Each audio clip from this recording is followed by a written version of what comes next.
झारखंड विधानसभा में फिलहाल भले ही नेता प्रतिपक्ष की कुर्सी खाली हो, लेकिन इस वक्त हमारे साथ जो लड़की बैठी है वह झारखंड विधानसभा में ही बैठी है, विधानसभा की कुर्सी पर ही बैठी है और ये कुर्सी नेता प्रतिपक्ष की है।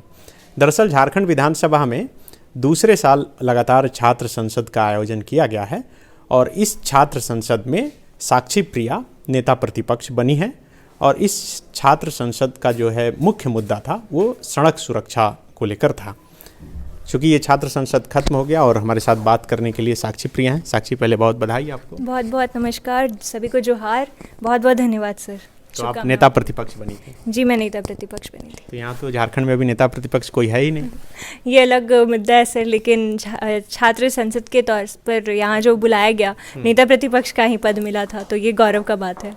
तो साक्षी, आप कहाँ से हैं, क्या करते हैं? मैं मूलतः बिहार की हूँ, यहाँ अपना शिक्षा ग्रहण कर रही हूँ। अच्छा। मैं लॉ की पढ़ाई कर रही हूँ, विधि की पढ़ाई कर रही हूँ। अच्छा, घर में और कौन है? पिताजी क्या करते हैं? मेरे पिताजी आयुर्वेदिक चिकित्सक हैं और माँ गृहिणी हैं और छोटा भाई है जो अभी स्कूल में पढ़ रहा है। कैसे यहाँ पे सिलेक्शन हुआ आपका? यूनिवर्सिटी लेवल पर सिलेक्शन होना था। अच्छा। तो वहाँ पर वहाँ पे जो प्रतिभागी थे उन्होंने अपना दिया था, जो आलेख होता है उस बेसिस पे 2 लोगों का चयन हुआ और उसमें से एक मैं भी थी और मेरे साथ एक और भी थी। लेकिन राज्य के स्तर पर 111 विद्यार्थियों में से जो 24 का जो सिलेक्शन होना था उसमें मैं चयनित हुई। तो कैसा लगा इसमें भाग लेकर? बहुत अच्छा लगा, बहुत गौरवान्वित महसूस कर रही हूँ। यहाँ पर आकर देखने का मौका मिला, विधानसभा में आकर बैठने का मौका मिला। अपने आलेख के ज़रिए सिलेक्शन ज़रूर हुआ, लेकिन यहाँ आकर एक एक कार्य प्रणाली को देखने का अवसर मिला। ये बहुत बड़ा विषय है। तो युवा जो है बहुत पॉलिटिक्स से कटते हैं, कोई डॉक्टर, इंजीनियर, IAS, IPS बनना चाहता है। बहुत कम लोग हैं जो वो पॉलिटिक्स ज्वाइन करना चाहते हैं। जब कोई कुछ नहीं कर पाता है तो फिर पॉलिटिक्स में आ जाता है। तो आप आएंगी पॉलिटिक्स में? मैं अभी विधि की छात्रा हूँ और अभी अधिवक्ता बनने का सोचा था। अब यहाँ आकर थोड़ा रुख बदल गया।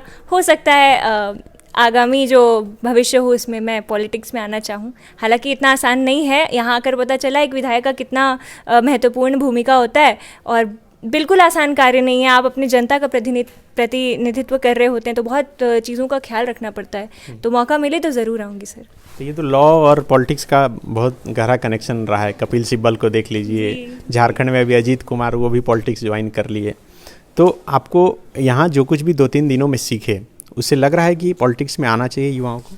सर, पॉलिटिक्स में आना नहीं आना ये तो व्यक्तिगत तौर पर एक सवाल हो गया, लेकिन युवाओं के मद्देनज़र अगर देखा जाए तो पॉलिटिक्स को हम अक्सर बुरा कह देते हैं। मैं एक महिला हूँ, घर पे अगर कहूँ कि मुझे पॉलिटिक्स ज्वाइन करना है तो हो सकता है पिताजी कहेंगे कि नहीं महिला हो क्यों जाओगी, थोड़ा सा असमंजस में वो पड़ जाएंगे। लेकिन यहाँ आकर जब देखने का मौका मिला, सारी चीज़ें जब महसूस मैंने की, तब लगा कि ऐसी कोई बात नहीं है। अगर आपका दिल ईमानदार है और आप जनता के लिए काम करना चाहते हैं तो बस सच्ची निष्ठा चाहिए, आप कर सकते हैं प्रतिनिधित्व। और आपको जनता जब चुनेगी तो आप आकर के सदन में अपनी बात रख सकते हैं, उनके लिए काम कर सकते हैं। तो नेता प्रतिपक्ष पर तो बहुत बड़ी जिम्मेदारी होती है। जनता को पूरी उम्मीदें रहती है कि सरकार के सामने ये सवाल उठाएंगे, काम करवाएंगे। आप क्या सवाल उठाए? जो सड़क सुरक्षा के बारे में जो एक बिल का प्रस्ताव किया गया था, उसमें कुछ चीज़ों पर मुझे लगा सत्ता पक्ष ने थोड़ा जोर नहीं दिया।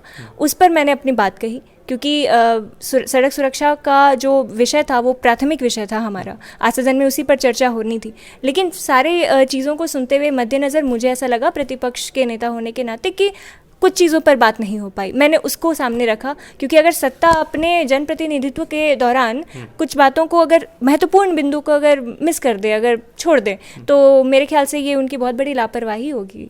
इसीलिए उसी बातों को मैंने सामने रखा। तो ये आगे फिर कभी आयोजन होगा तो फिर भाग लेना चाहेंगे? ये मुझे लगता है कि जिस तरह से यहाँ का कार्य प्रणाली चलता है, अब जो एक बार चयनित हो जाते हैं और यहाँ तक हाँ, ये पॉसिबल नहीं है। अगले बार हो सकता है पुरस्कृत होने की वजह से दोबारा बुलाया जाए देखने के लिए, जैसे इस बार भी आई थी। जो दूसरे और तीसरे स्थान पर जो पिछले बार रही थी वो आई थी, वो लोग आए थे। तो हाँ, देखने का मौका, अवसर ज़रूर मिलेगा सर, तो आएंगे। तो आज का जो पॉलिटिक्स है उसमें क्या आपको लग रहा है कि युवाओं को उतनी जगह मिल पा रही है, या फिर युवाओं को जो मुद्दे हैं वो मुखरता से लोग उठा पाते हैं? सर, जन प्रतिनिधित्व करना तो बहुत बड़ी जिम्मेदारी होती है, लेकिन एक युवा होने के नाते ज़रूरी नहीं है कि हम पॉलिटिक्स में ही जा कर के जनता का कल्याण करें। कुछ नहीं तो आप एक एनजीओ ज्वाइन कर सकते हैं, कुछ नहीं तो आप जिस विषय पर शोध कर रहे हैं उस पर बेहतर तरीके शोध करिए। जनता के कल्याण के लिए काम करना सिर्फ पॉलिटिक्स के ही थ्रू ज़रूरी नहीं है, लेकिन हाँ बहुत अच्छा ये ज़रिया होता है। अब इससे अच्छा ज़रिया तो कुछ हो ही नहीं सकता, तो मैं ज़रूर कहूँगी युवाओं को इसमें आना चाहिए। और जब युवा आएंगे सामने तो जो लोग हैं जो भ्रष्टाचार में होते हैं या जिसकी वजह से शायद कहीं ना कहीं पॉलिटिक्स का नाम बदनाम होता है, धीरे धीरे ये बात कम हो जाएगी। नहीं, मेरा सवाल था कि युवाओं के मुद्दे क्या मुखरता से पॉलिटिशियन उठा पाते हैं? अभी जैसे कि रोजगार का जो हाल है, केंद्र सरकार बोली कि हर एक साल 2 करोड़ रोजगार देंगे, राज्य सरकार बोली कि हर एक साल 5 लाख नौकरी देंगे। तो जो रोजगार का मसला है, जो बड़ा मुद्दा होते जा रहा है, युवाओं के लिए सबसे बड़ा मुद्दा है। पेंशन की बात होती है, पहले 60 साल का हो जाए, पहले उम्र बीते तब तो इस पर क्या बात हो पाती है? देखिए सर, युवा के जितने भी प्रश्न होते हैं, प्रतिनिधित्व हैं तो करना होता है, वो तो करना ही चाहिए। कभी कभी नहीं भी कर पाते हैं, तो जब नहीं कर पाते हैं तो ये युवाओं की गलती है, वो अगले बार उनको चयन ही ना करें। ये तो हमारा राइट है, ये तो हमारा फंडामेंटल राइट है, हमारे संविधान ने हमें दिया है। तो अगर आपको लगता है आपका प्रतिनिधित्व करने वाले नहीं आपके मुद्दे को उठा रहे तो उन्हें बदल दीजिए। तो आपको क्या फील आ रहा है अभी से क्या नेता प्रतिपक्ष बन गए? घर में लोग ज़्यादा वैल्यू दे रहे हैं? घर पे बात नहीं हुई है सर।